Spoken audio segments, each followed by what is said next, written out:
New Year outfit. Happy New Year! Bye!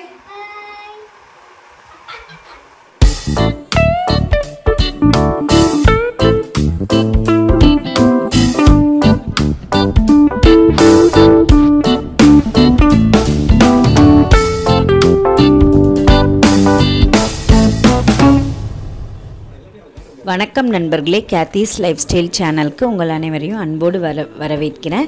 இன்றைக்கான vlog என்னென்னா complete new year vlog தான் பார்க்க போகிறோம். நியூ இயர்க்கு முந்தின நாள் நைட்லேருந்து ஒரு சின்ன கிளிப்பிங்ஸ் மாதிரி எடுத்து நான் இதில் ஷேர் பண்ணியிருக்கேன்.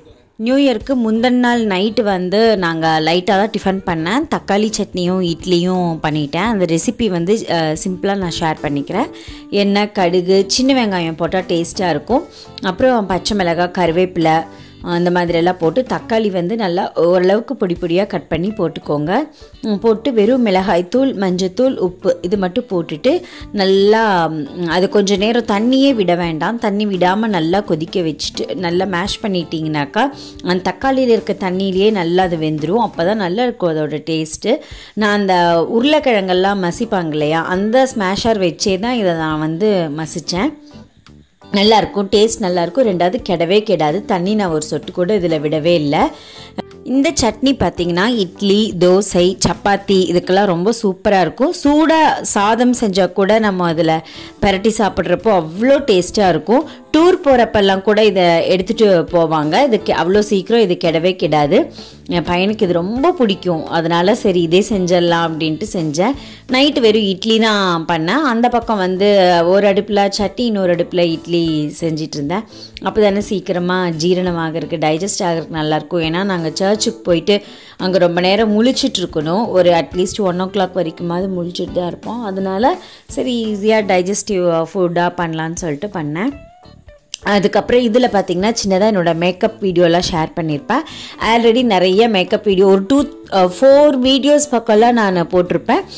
நைட்டு வந்து 11:30 தான் சர்ச்சு. பட் 11 o'clock வீட்டிலேருந்து கிளம்பிடலான்ட்டு சமைச்சு சாப்பிட்டு முடிச்சுட்டு அதுக்கப்புறம் நான் வந்து ஹேர் வாஷ் வந்து ஆஃப்டர்நூனே ஹேர் வாஷ் பண்ணிட்டேன். இது ஃபுல் டீட்டெயில் வந்து நான் உங்களுக்கு இந்த ஸ்ட்ரெயிட்னர் வந்து நான் கோம்ப் தான் வச்சுருப்பேன். அந்த ஸ்ட்ரெயிட்னர் எப்படி யூஸ் பண்ணுறது ஆல்ரெடி இது ஒரு வீடியோ போட்டிருக்கேன். அதோட லிங்க் வேணாலும் டிஸ்கிரிப்ஷனில் தரேன். அதை விருப்பப்படுறவங்க அதை பார்த்துக்கோங்க.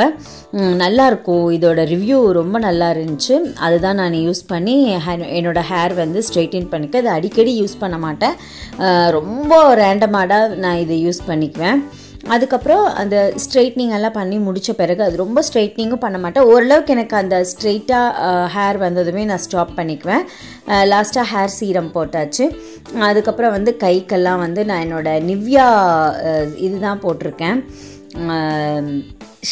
ஷியா பட்டர் அந்த சீரம் தான் நான் போட்டிருக்கேன். நான் மேக்கப் வீடியோ மட்டும் தனியாக நான் இதில் என்னோடய ப்ளேலிஸ்ட்டில் பார்த்தா தெரியும். அது போக நான் கீழே டிஸ்கிரிப்ஷன்லேயும் தரேன். விருப்பம் இருக்கவங்க பாருங்கள். சிம்பிளான மேக்கப் தான், ரொம்ப காஸ்ட்லியான பட்ஜெட் எதுவுமே செலவு பண்ணி நான் வாங்கலை. சிம்பிளானது தான். இது வந்து பர்பிள் கோல்டு ஆயில் சொல்லிட்டு ஒன்று இருந்துச்சு. அது வந்து ஃபேஸ்க்கு லைட்டாக அப்ளை பண்ணிட்டேன். மாய்ஸ்சரைசிங்காக இருந்தால் தானே அது மேக்கப் வந்து லாங் ஸ்டே ஆகும். அதனால் இது வந்து கன்சீலர் வந்து முக்கியமாக எனக்கு அண்டர் ஐ பிளாக் சர்க்கிள் எனக்கு அது இருக்குது, கண் கருவளையம். அதுக்காகவே தான், முக்கியமாக அந்த கவரேஜ்க்காகவே தான் நான் வந்து யூஸ் பண்ணுறேன்.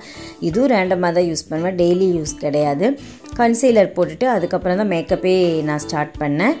மேக்கப் வந்து இப்போது NYB அது வந்து நிறையா ரிவ்யூஸ் பார்த்தேன். எல்லாமே நல்லதாக சொல்லியிருந்தாங்க, ரிவ்யூ நல்லாயிருக்கு.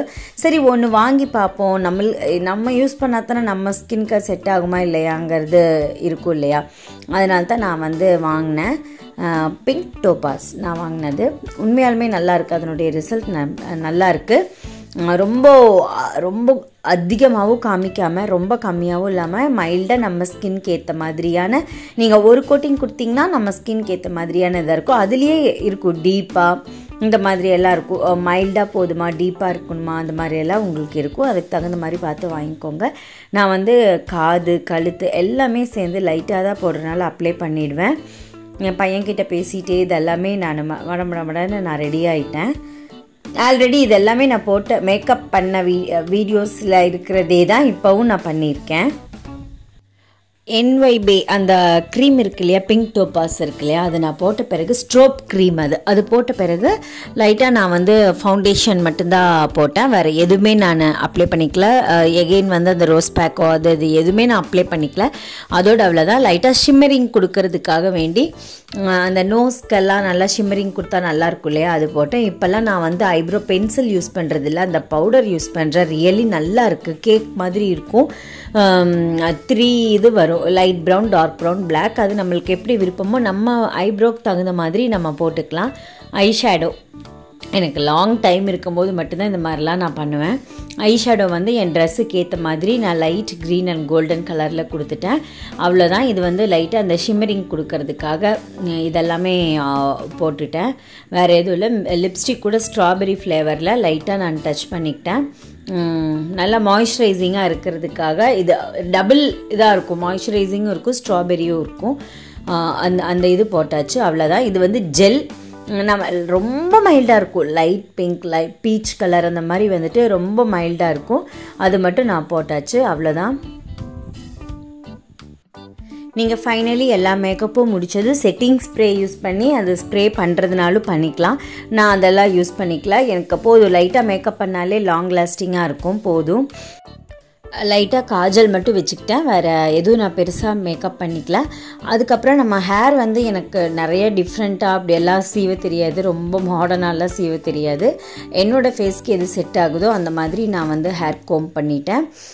நார்மலாக வந்து அந்த ஃபுல்லும் சைடு கோட் எடுத்து போட்டு ஒரு சின்னதாக பின்னாடி ஒரு பனானா கிளிப் குத்துவோம் இல்லையா ஹேருக்கு, அந்த மாதிரி குத்திட்டேன். அவ்வளோதான். மற்றபடி ஜுவல்ஸ் எல்லாம் என்னோடய கோல்டு ஜுவல்ஸே தான் போட்டுக்கிட்டேன். எனக்கு நிறையா ஹேர் ஸ்டைல் எல்லாம் பண்ண தெரியாது. இந்த நியூ இயர் விலாகில் செல்ஃபாக நம்ம மேக்கப் செய்கிறது, வீட்டிலையே மேக்கப் பண்ணிக்கலாம், அது நான் ஷேர் பண்ணியிருக்கேன். அப்புறம் சைட் டிஷ் தக்காளி சட்னி என்னோடய ஸ்டைலில் எப்படி செய்யுதுங்கிறது ஷேர் பண்ணியிருக்கேன். ப்ளஸ் வந்து பிரெயின் ஃப்ரை அது நான் ஷேர் பண்ணியிருக்கேன். உங்களுக்கு என் சேனல் பிடிச்சிருந்தால் மறக்காமல் லைக் பண்ணிடுங்க, சப்ஸ்கிரைப் பண்ணுங்கள். உங்கள் சப்போர்ட் தான் எனக்கு பெரிய மோட்டிவேஷனாக இருக்குது. இனி அப்கமிங் வீடியோஸில் நிறையா நான் உங்களுக்கு குக்கிங் வீடியோஸ் எல்லாம் ஷேர் பண்ணுறேன். லாஸ்ட் டைம் வந்து பர்பிள் கலர், சாரி ராணி பிங்க்ல போட்டிருக்கேன், ஆன்லைன்ல எடுத்தேன். அது உங்களுக்கு பிக்சர் வந்து நான் சைடில் அட்டாச் பண்ணுறேன். இது வந்து அப்படியே ஃபுல்லு நியூ இயருக்கு இது நான் போத்தீஸில் பர்ச்சேஸ் பண்ணது. ஆஸ் யூஷுவல் கோல்ட் செட் தான் போட்டிருக்கேன். இதுதான் என்னோட நியூ இயர் அவுட்ஃபிட். இப்போ ஆரிக் குட்டியை காமிக்கிறேன். என் பையனை வாடிச்சலாம், இங்கே வா. அச்சோ, இது போத்தீஸ்ல தான் எடுத்தது. ஆரிக் குட்டிக்கு சூப்பரா இருக்கா சொல்லு. சரி, ஓகே. சரி, நம்ம வந்து ஓகே ஓகே. சரி, நம்ம சர்ச்சுக்கு போயிட்டு வந்து எல்லாத்துக்கும் ஹாப்பி நியூ இயர் சொல்லலாம். ஓகேவா? சரி, இப்பவே சொல்லிடலாம், அவன் தூங்கிடுவான். அதனால எல்லாத்துக்கும் கேத்தீஸ் லைஃப் ஸ்டைல் சொல்லு. எல்லாத்துக்கும் கேத்தீஸ் lifestyle happy new year. இப்படி கை வச்சுக்கோ. Happy new year. Bye. Night ஒரு கரெக்டாக 11 o'clock இருக்கும். சர்ச்சுக்கு கிளம்பியாச்சு. போகிற வழியில் தான் கிளாம்பாக்கம் அந்த பஸ் ஸ்டாண்டு வந்து பார்த்தேன். புதுசாக ஓப்பன் பண்ணியிருக்காங்க இல்லையா வண்டலூரில், பார்த்தேன். ஃபுல்லும் லைட்ஸ் எல்லாம் போட்டு பயங்கர ஜகஜோதியாக இருந்துச்சு. பட் போலீஸ் வந்து பயங்கர பாதுகாப்பு கொடுத்துட்டு. சரி, அந்த பஸ் ஸ்டாண்டை வந்து இன்னொரு நாள் சுற்றி பார்த்துக்கலான்ட்டு நாங்கள் சர்ச்சுக்கு போயிட்டு வரும்போதுமே பார்க்க முடியல. வீட்டுக்கு வரும்போது மணி 1:30 ஆயிடுச்சு. 1:30க்கு மேலே தான் வந்து காலையில் உளுந்து ஊற வச்சிடலான்னு சொல்லிட்டு இந்த ஒரு கப்பு ஒரு அழாக்கு வந்து உளுந்து மட்டும் போட்டு நல்லா வாஷ் பண்ணி ஊற வச்சாச்சு. இந்த பட்டர்ஃப்ளை இதை ரிவ்யூ காமிச்சிருப்பேன், இதுக்கு முந்தின வீடியோ தான் அது. வந்து நான் வச்சாச்சு. அந்த பட்டர்ஃப்ளை மிக்சியில் தான் வந்து காலையில் அரைக்கலான்னு பிளான் பண்ணியிருக்கேன், பார்ப்போம். அவ்வளோதான். மார்னிங் எந்திரிச்சது உளுந்து வந்து கிரைண்டர்லேயே போட்டேன், மிக்சியில் போடல. கிரைண்டரில் போட்டால் நல்லா சாஃப்டாக வரும் அப்படின்னு சொல்லிட்டு நான் கிரைண்டர்லேயே போட்டு ஆட்டி எடுத்தாச்சு. அப்புறம் மார்னிங் டிஃபன் வந்து நான் என்னால் ஷூட் பண்ண முடியல, நான் சீக்கிரமாக செய்யணும்னு செஞ்சாச்சு. பொங்கல், ஏன்னா ரொம்ப லேட் ஆயிடுச்சு, அதனால் பொங்கல், சட்னி, தேங்காய் சட்னியில் லைட்டாக கொத்தமல்லி போட்டாச்சு. அதில் என் ஹஸ்பண்ட் தான் சட்னி செஞ்சார். அதுக்கப்புறம் உளுந்து வடை, அவ்வளோதான். அதுக்கப்புறம் ஈரல், மூளை ரெண்டும் வாங்கிட்டு வந்துட்டார். நியூ இயர் அன்னைக்கு அதுவுமா வீட்டில் நல்லா நிறைய ஐட்டம்ஸ் எல்லாம் செஞ்சால் தானே நல்லாயிருக்கும். அதனால் அதுக்கப்புறம் சிக்கன் வாங்கிட்டார் பிரியாணிக்கு. அப்புறம் அதெல்லாம் மடமடன்னு வாஷ் பண்ணி செய்யலான்னு சொல்லிட்டு நான் செய்ய ஆரம்பிச்சிட்டேன். ஈரல் மூளை எல்லாமே வந்து ஒரு தடவைக்கு 4-5 தடவை நல்லா வாஷ் பண்ணிடணும். ஆரோ வாட்டர்லேயும் ஒரு 2-3 டைம்ஸ் போட்டு வாஷ் பண்ணி எடுத்துட்டேன். இது வாஷ் பண்ணும்போது கொஞ்சம் மஞ்சத்தூள் கல்லுப்பு போட்டு ஒரு 5-10 நிமிஷம் வச்சுட்டு எகெயின் வந்து ஆரோ தண்ணியில் போட்டு நல்லா வாஷ் பண்ணி எடுத்தால் தான் அந்த கவுச்சி ஸ்மெல் வராது. அதே போல் தான் சிக்கனையும் நான் வாஷ் பண்ணி எடுத்தாச்சு. அதெல்லாம் எடுத்து வச்சுட்டு தான் நான் போய் சாப்பிட்டுட்டு அதுக்கப்புறம் மத்தியானம் வேலை பார்த்தேன். ரெஸ்ட்டே எடுக்கிறதுக்கு அங்கே கொஞ்சம் கூட எனக்கு டைமே இல்லை. பிரியாணி ரெசிபி வந்து உங்களுக்கு ஆல்ரெடி நான் போஸ்ட் பண்ணியிருப்பேன். அதே தான் லிங்க் வேணால் டிஸ்கிரிப்ஷனில் கொடுக்குறேன். அந்த புது ஜாரில் வந்து இஞ்சி பூண்டு பச்சை மிளகாய் இதெல்லாம் வந்து நான் போட்டு அரைச்சி பார்த்துட்டேன். நல்லா கிரைண்ட் ஆகுது, நல்லா இருக்குது, ஸ்மூத்தாக இருக்குது. சவுண்ட் அந்த அளவுக்கு எதுவும் இல்லை. இதோட யூஸ் பண்ண பிறகு ரிவ்யூ எப்படி இருக்குங்கிறது நான் தனியாக போடுறேன். நிறையா பண்ணணும். சட்னி, அதுக்கப்புறம் அந்த ரசம் சும்மா லைட்டாக பொடி மாதிரி அரைப்போம் இல்லையா, அதெல்லாமே நான் அந்த ரிவ்யூ தனியாக நான் போடுறேன். இதில் பாருங்கள், நல்லா உங்களுக்கு கிரைண்ட் பண்ணது ரொம்ப நேரமும் எடுக்கலாம், நல்லா இருந்துச்சு. நியூ இயர் அன்னைக்கு லஞ்ச் மெனு வந்து ஆல்ரெடி நான் நிறையா செஞ்சுருப்பேன். சிக்கன் பிரியாணி ஆஸ் யூஷுவல், அது நான் ஆல்ரெடி அப்லோட் பண்ணியிருப்பேன். அதே தான் அந்த லிங்க் எல்லாம் இருந்துச்சுன்னா டிஸ்கிரிப்ஷனில் தரேன். ஈரல் லிவர் வந்து எப்படி அது ரொம்ப நல்லாயிருக்கும், டேஸ்ட்டாக இருக்கும். அதோட லிங்க்கும் நான் டிஸ்கிரிப்ஷனில் தரேன். பிரெயின் மட்டும் இதில் நான் செஞ்சு காமிக்கிறேன். இப்போ நான் அரைச்சது வந்து பிரியாணிக்கு, லிவருக்கு, தென் பிரெயின் 3 மூளை இருக்கு இல்லையா, அது எல்லாத்துக்கும் சேர்த்து தான் அரைச்சிட்டேன். இப்போ பிரெயினுக்கு வந்து எண்ணெய் விட்டு வெங்காயம் கருவேப்பிலை இது நான் ஆட் பண்ணுவேன். ஏன்னா அது டேஸ்ட்டு நல்லாயிருக்கும். ஆனியன் எல்லாம் சேர்க்கும் போது உங்களுக்கு விருப்பம் இல்லைன்னா விட்டுடலாம். அதுக்கப்புறம் வந்து கொஞ்சம் இஞ்சி பூண்டு பேஸ்ட் வந்து ஒரு 1/4 ஸ்பூன் மட்டும் போட்டால் போதும்.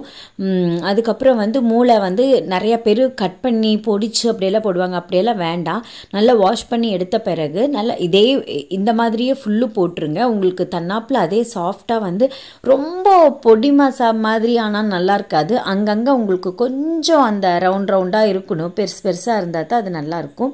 இஞ்சி பூண்டு பேஸ்ட்டு, மஞ்சத்தூள், கரம் மசால் கொஞ்சமாக ஆட் பண்ணியிருக்கேன். மிளகுத்தூள் தான் இதுக்கு ஹைலைட்டே.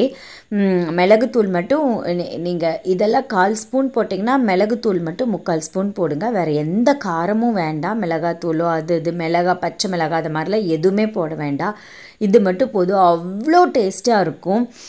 இது வேகணும் அப்படியெல்லாம் கிடையாது. சேம் எக்கு மாதிரியே தான். பட் நம்மளுக்கு கூட்டம் அதிகமாக இருந்தால் இதில் ஒரு எக்கு கூட உடச்சி ஊற்றுவாங்க. எனக்கு என்னமோ அந்த மாதிரி பண்ணால் மூளையோட டேஸ்ட் போயிடும், அது அப்படியே இருக்கணுங்கிறதுக்காக நான் வந்து இது பண்ண மாட்டேன். பாருங்கள், லைட்டாக போட்டு பிரட்டிகிட்டே இருந்தேன். இந்த மாதிரி தன்னாப்பில் அது பொரிஞ்சிடுச்சு. இந்த பக்கம் வந்து பாயசத்துக்கு ரெடி பண்ணிகிட்ருக்கேன். சிறுபருப்பும் ஜவ்வரிசியும் போட்ட பாயசம் தான். அதுவும் ரொம்ப டேஸ்ட்டாக இருக்கும். ஆல்ரெடி அப்லோட் பண்ணியிருக்கேன். அதோட லிங்க்கும் நான் உங்களுக்கு டிஸ்கிரிப்ஷனில் தரேன். இது ஓரளவுக்கு நல்லா மிக்ஸ் ஆன பிறகு அது செய்யும் போதே லைட்டாக சால்ட்டு போட்டுக்கோங்க, கல்லுப்பு போட வேண்டாம். இதுக்கப்புறம் வந்து லிவர் ஆல்ரெடி நான் பண்ணியிருக்கேன். லிவர் வந்து இந்த பக்கம் பாயசம் ஆக பிரெயின் செஞ்சு முடித்த கையோட லிவரும் ரெடி ஆயிடுச்சு. இதெல்லாம் செஞ்சு முடிச்சுட்டு நான் சிக்கன் பிரியாணி ரெடி பண்ணிட்டேன். பாஸ்மதியில் பண்ணியிருக்க மாட்டேன், சீரக சம்பாவில் தான் பண்ணுவேன். எனக்கு அந்த டேஸ்ட்டு தான் ரொம்ப பிடிக்கும்.